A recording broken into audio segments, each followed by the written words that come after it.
Ngamanian wadah samara anu buluka. Tuluy sorena diajak ulin ku tatangga. Biasa wening ya hari mimiti jeruk turun ka dapur disampakeun pemandangan anu paburisa. Cau atah deui kota balata. Tapi tenang boga tah anu asak nage. Oke urang nyieun pisang besti. Tapi samemeh juan jieun hayu urang beberes heula. Samemeh konser teh urang elapan heula komporna ngarah geulis. Nah atuh cenah bunit kan bae we teu diberesan oge da bakal dipake. Sok teu gararenah besti. Sok teu bararetah lamun juan jieun dapurna paburisa teh. Jadi kajian beberes 2 kali we kan bae. Tah ieu wadahna urang tungtut kumahan heula ku sabab pangumahanana heureun. Jadi lamun disakalikeun teh sok modal ka mana-mani. Tah anu geus bararesina nungtut ditaek-taekeun. Tuh ari ditungtut mah teu kot kesel teuing migawe teh. Lanjut deui ayeuna mah urang ngahaneutkeun sangu poe. Tempokot bang kenang kieu besti. Tuluy we urang cengcelekeun dina panci. Bari ngahaneutkeun sangu urang bari naheur cai. Celegurkeun. Jeng jeng jeng. Tah ieu besti anu sok kapikiran tapi emung migawe teh. Saaya-aya ieu teh wadah samara tapi tara dipake. Nyata pan teu purun ngamanianana ti kamari mah. Ari ayeuna mah jojol meunang hidayah ning ieu. Make daek ngagesruk ngamanian. Tah besti kunaon alasanana? Bunit milih tempat bumbu samodel ieu. Sabab si tutup jeung senokna ngahiji. Jadi cocok pisan keur si bunit anu tara apik mah. Sabab lamun make anu senokna misa pasti we leungit jeung leungit senokna teh. Ning tuh teu karasa cai geus asak. Tuluy we urang ampihkeun kana wadah cai asak sangu ge ngiluan asak ning ieu. Tuluy we urang akeul kurah kari ngarah haseupna kabur sanguna pulen. Tah tuluy we urang anukan si wadah samara teh. Besti kalau mau nurutan aya linkna di kolom komentarnya. Lanjut we ayeuna mah urang nyieun pisang teh besti. Tuluy we urang laanan heula jaketna. Tuluy we mulit tas eusina. Tah untung we aya tarigu jeung gula saeutik deui ieu teh besti. Lanjut we atuh goloncorkeun eta si minyakna. Atuh geus panas mah minyakna langsung we karalapkeun eta si cau anu meunang ngajaketan teh. Tuluy we ancrupkeun sapinuhna. Ulah poho dibulak-balik bisi tutung sabelah. Geus asak mah tuluy we jahit haranyatkeun, gebrokkeun, borolokeun.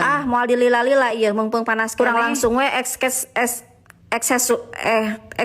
urang langsung huapkeun hararese. Bisi aya nu kabita urang wakilan we ku bunitnya ngahuapkeun. Karena pisang goreng haneut teh seenak itu. Beuteung geus dieusian hayu we urang lanjut deui beberes. Tuh nya da lamun hiji diberesan sok jadi neretelan hayang diberesan kabeh. Heueuh da pikiran teh atuh moal genah meureunan melong teh. Sawareh bersih sawareh renghot. Da anu berat teh lain pagaweanana lain. Tapi merangan juri goreamna. Mimiti dekna anu seungah teh besti. Ning ieu hari dimimitian maneretelan kanu sejen jadi bereresih. Ari geus bereresih mapan urang-urang keneh anu genah. Tah urang pasang bunga ngarah seger. Alhamdulillah rak piringna geus geulis. Lanjut we ngusapan panincakan anu carepel. Pagawean imah geus beres. Torojol we aya tatangga nyamper ulin. Hayu cenah ieu urang ngencar meungpeung cuaca alus. Nya hayu we cekeng teh diajak ulin mah moal aya paribasa nolak. Ning ieu ka dieu we ulin ge ka alun-alun nu deukeut. Cing cekeng teh hayang nyobaan siga batur ulin sore. Ning tuh naon kalah popotoan we. Tapi da resep ku ngencarna ge besti anu arang keluar mah. Pokona mah jepret-jepret we popotoan saseubeuh. Lain keur naon apan keur stok postingan besti ngarah loba. Popotoan geus bosen, seuserian geus seubeuh. Hayu we urang balik besti. Nah bunit nya kitu hungkul cenah ulin teh nya kudu kumaha atuh besti tuh.